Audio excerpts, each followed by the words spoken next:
आप सभी का स्वागत है हमारे YouTube चैनल शिव शक्ति धारा। चलिए प्रारंभ करते हैं सोमवार व्रत कथा। एक साहूकार बहुत धनवान था। उसको धन आदि किसी बात की कोई कमी नहीं थी, परंतु पुत्र न होने के कारण वह अत्यंत दुखी था।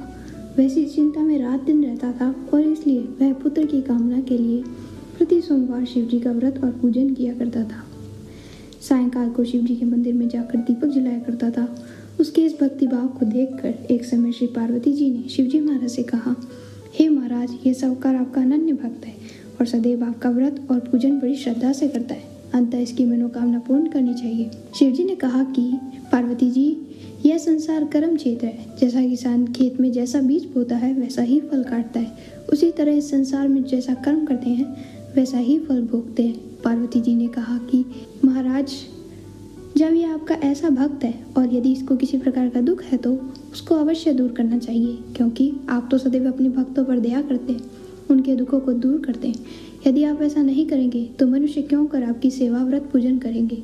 पार्वती जी का ऐसा आग्रह कर देख शिवजी महाराज प्रसन्न होकर कहने लगे, हे पार्वती, इसके कोई पुत्र नहीं है। इसी पुत्र की चिंता में बहुत दुखी रहता है। इसके भाग्य में पुत्र न होने पर भी मैं इसको पुत्र प्राप्ति का वर देता हूँ, परंतु वह पुत्र केवल 12 वर्ष तक ही जीवित रहेगा। इसके पश्चात वह मृत्यु को प्राप्त होगा। इससे अधिक मैं कुछ और इसके लिए नहीं कर सकता।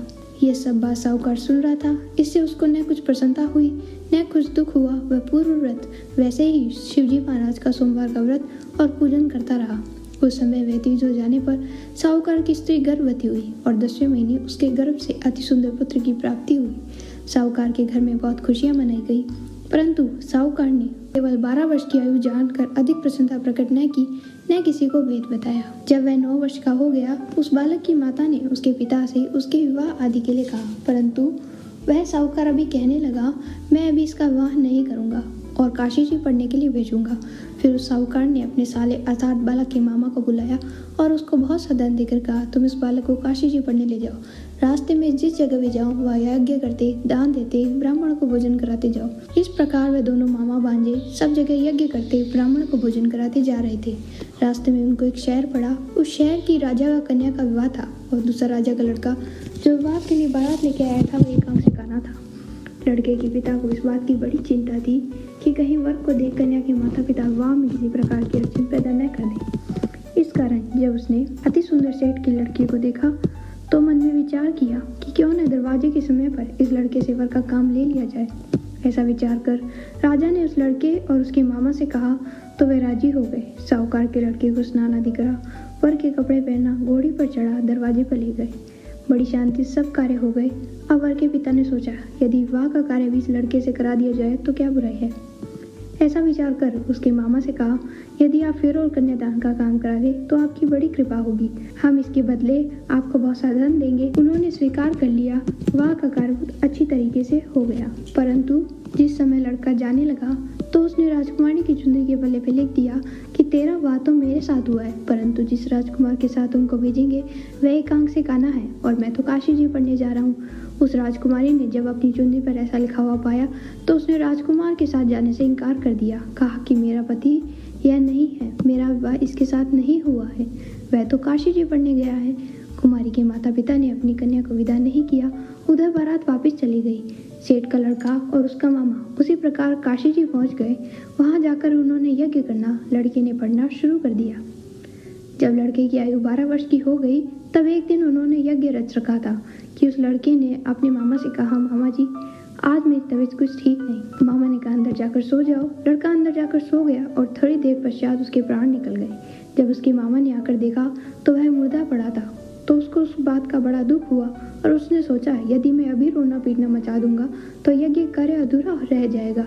अंततः उसने जल्दी से यज्ञ कार्य समाप्त करने के पश्चात ब्राह्मणों के घर जाने के पश्चात रोना पीटना आरंभ किया। संयोगवश उस समय शिवजी महाराज और पार्वती जी उधर से जा रहे थे। जब उन्होंने जोर जोर से रोने पीटने की आवाज सुनी तो पार्वती जी शिवजी को आग्रह कर उसके पास ले गई और सुंदर लड़के को मरा हुआ देखकर कहने लगी, हे महाराज, ये तुलसी सेठ का लड़का है जो आपके वरदान से पैदा हुआ था। शिवजी ने कहा कि पार्वती जी, इसकी आयु इतनी ही थी सो भोग चुका, पार्वती जी ने कहा कि महाराज, कृपा करके इस बालक को और आयु दो, नहीं तो इसके माता पिता तड़प तड़प कर मर जाएंगे। पार्वती जी के इस प्रकार बार बार आग्रह करने पर शिव जी ने उसको वरदान दिया और शिव जी महाराज की कृपा से लड़का जीवित हो गया।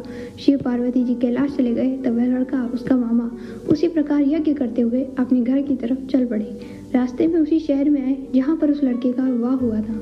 वहाँ पर आकर जब उन्होंने यज्ञ करना आरंभ कर दिया तो उस लड़के के ससुर ने उसे पहचान लिया और अपने महल में लाकर उसकी बड़ी खातिर की, साथ ही बहुत सा धन दिया और दासियों सहित बड़े आदर सत्कार के साथ अपनी लड़की और जमाई को विदा किया। जब वह अपने शहर के निकट आए तो उसके मामा ने कहा, पहले मैं तुम्हारे घर जाकर खबर कराता हूँ। उस समय उसके माता पिता अपने घर की छत पर बैठे हुए थे। उन्होंने यह प्रण कर रखा था, यदि हमारा पुत्र सकुशल घर आ जाएगा तो राजी खुशी नीचे आ जाएंगे, नहीं तो छत से गिरकर अपने प्राण दे देंगे। इतने में ही उस लड़के ने मामा ने आकर यह सारा समाचार दिया कि आपका पुत्र आ गया है, परंतु उनको विश्वास न आया। तब उसके मामा ने शपथ पूर्वक कहा कि आपका पुत्र अपनी स्त्री तथा बहुत सा धन लेकर आया है। तो उसके सेठ ने बड़े आनंद के साथ उनका स्वागत किया और बड़ी प्रसन्नता के साथ रहने लगे। इस प्रकार जो कोई भी सोमवार का व्रत धारण करता है अथवा इस कथा को पढ़ता है या सुनता है, उसके दुख दूर होकर समस्त मनोकामनाएं पूर्ण होती है। इससे लोक में नाना प्रकार के सुख भोग कर अंत में सदाशिव लोक की प्राप्ति हुआ करती है। ओम नमः शिवाय।